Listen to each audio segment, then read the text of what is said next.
Muy buenos días, le doy la más cordial bienvenida a esta conversación que vamos a tener sobre estrategias psicosociales anticorrupción. Este es un problema de acuciante actualidad que nos preocupa a los 31 millones de peruanos y que si no lo solucionamos vamos a terminar siendo un Estado fallido.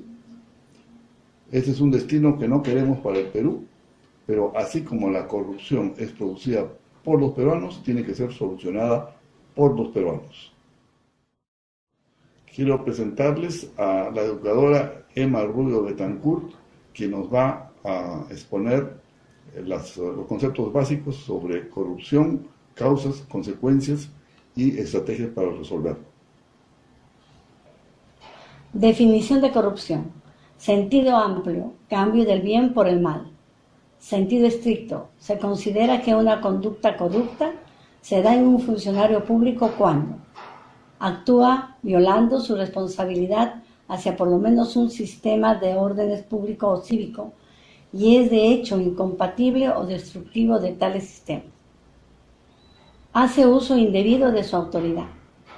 Acepta dinero por hacer lo que tiene la obligación de hacer o por no hacer lo que tiene la obligación de hacer. Favorece a quien lo soborna. Permite que su toma de decisiones primen consideraciones de ganancia personal, de estatus a prestigio para su familia, grupo o partido. Índice de percepción de la corrupción. A mayor valor del índice, menor percepción de corrupción. Y a mejor posición en la tabla, menor percepción de corrupción. Es como se puede observar en el presente gráfico que se les brinda. Luchemos contra la corrupción. Un informe de Defensoría del Pueblo nos indica que existen cerca de 33.000 casos de corrupción en diferentes regiones del país, la mayoría en Lima, Ancash y Junín. Las cifras sobre la corrupción en nuestro país son preocupantes. Por ejemplo, 4% de nuestro PBI es el promedio anual que perdemos en corrupción. 32.925 procesados por corrupción en el país, siendo Lima y Ancash las regiones con más funcionarios investigados hasta el 2016. El Congreso de la República ha investigado más de 200 casos graves de corrupción en los últimos 40 años. Y este flagelo está en primer lugar y ha desplazado a la delincuencia como el principal problema que afecta al país. Aquí tenemos algunas figuras de presidentes que de una u otra forma han sido vinculados con la corrupción. En ese sentido creo que estamos batiendo un récord mundial.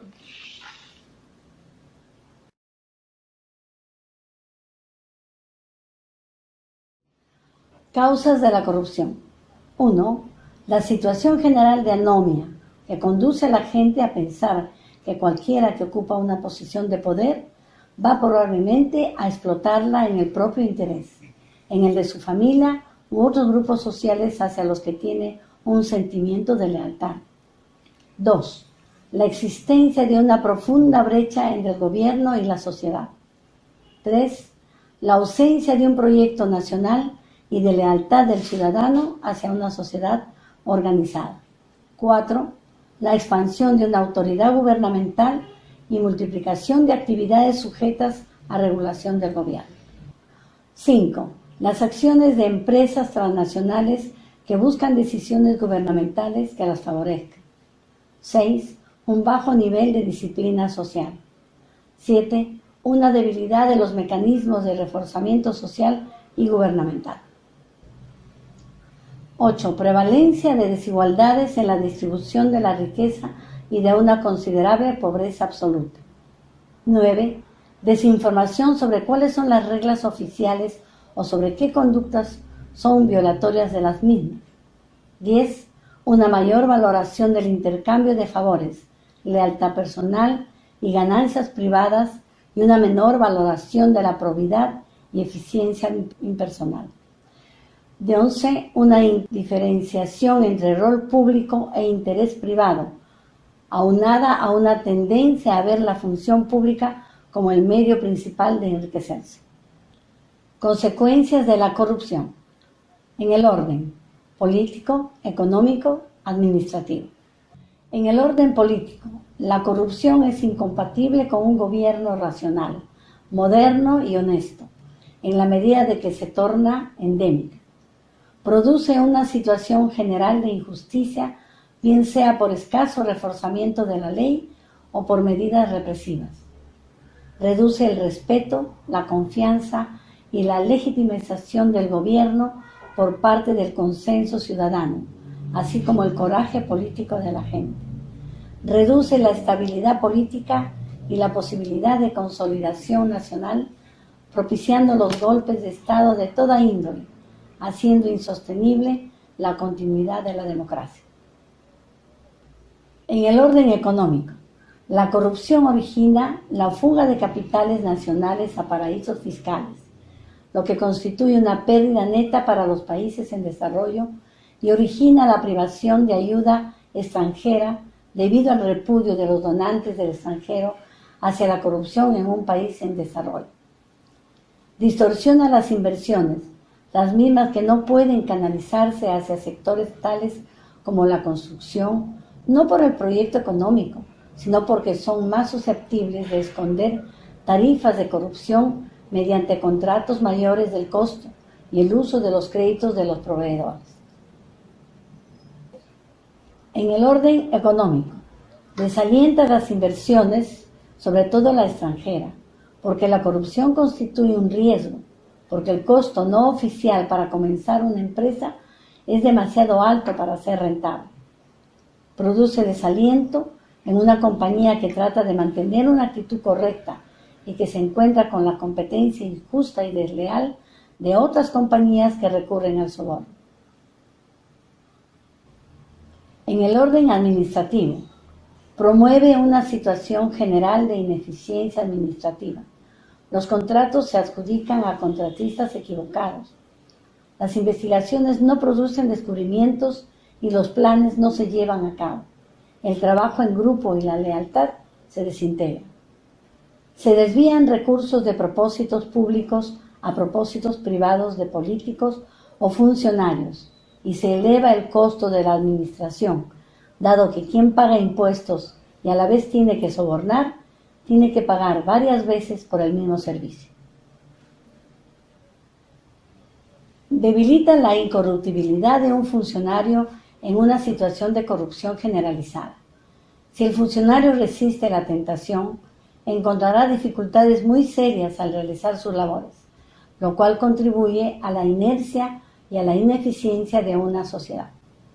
Obliga a dedicar una gran cantidad de tiempo para conseguir contactos que faciliten las gestiones, elevando así los costos en términos monetarios y humanos.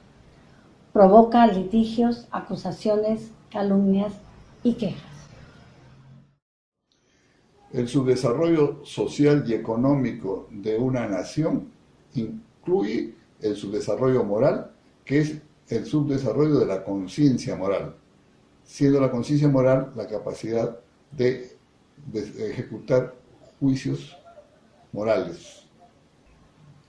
Desarrollo moral.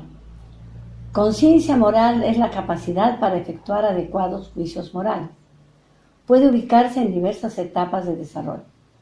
Cuando más cerca se sitúe una persona, grupo o sociedad de una etapa postconvencional de desarrollo moral, más tendrá a regir su conducta por principios universales tales como los derechos humanos.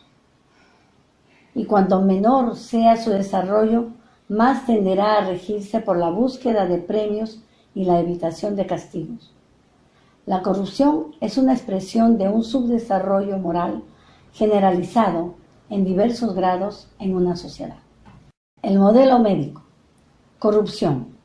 Si la comparamos con una enfermedad, podemos aplicar el modelo médico para su reducción.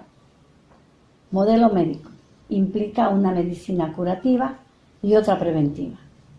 En el caso de la corrupción, acciones curativas implican el esperar que se produzca un acto corrupto para recién ponerse a perseguirlo administrativa y judicialmente. Acciones preventivas, efectuar profundos cambios en el sistema educativo nacional para desarrollar la conciencia y el juicio moral del ciudadano, elevando su calidad de ciudadano y tornándolo una persona más confiable y más funcional dentro de una sociedad moderna. Aplicar estrategias de desarrollo moral y de educación en valores. A. Educadores, padres de familia y comunicadores sociales. El desarrollo moral consiste en plantear dilemas morales a un grupo de personas para su discusión, actuando como facilitador, un psicólogo educacional o un educador especializado en esta metodología, para impulsar el tránsito de la persona de un nivel preconvencional, regido por premios y castigos, a un nivel postconvencional de desarrollo moral, regido por respeto a principios universales, tales como los derechos humanos. Objetivos de nuestra contribución. Contribuir a reducir el fenómeno de la corrupción en la sociedad peruana, enriqueciendo en el Plan Nacional Anticorrupción mediante la inclusión de estrategias administrativas y psicosociales, dirigidas a la administración pública peruana y al sistema educativo nacional. Premisas. No es posible reducir la corrupción si es que los líderes nacionales no la consideran como un problema importante. Logrado ello, el esfuerzo inicial de los líderes requiere ser apoyado por la protesta pública para que las reformas puedan iniciarse, mantenerse y consolidarse. No se puede combatir exitosamente la corrupción en los niveles inferiores sin erradicarla de los niveles superiores. Cuando la corrupción ha durado muchos siglos y ha devenido a la vez en causas y efectos de una estructura socioeconómica injusta y de una inversión de la tabla de valores, la acción requerida es el cambio estructural. Hasta aquí hemos visto el planteamiento del problema, lo cual involucra la naturaleza de la corrupción, sus causas y sus consecuencias. En el segundo video veremos las estrategias dirigidas a la solución del problema.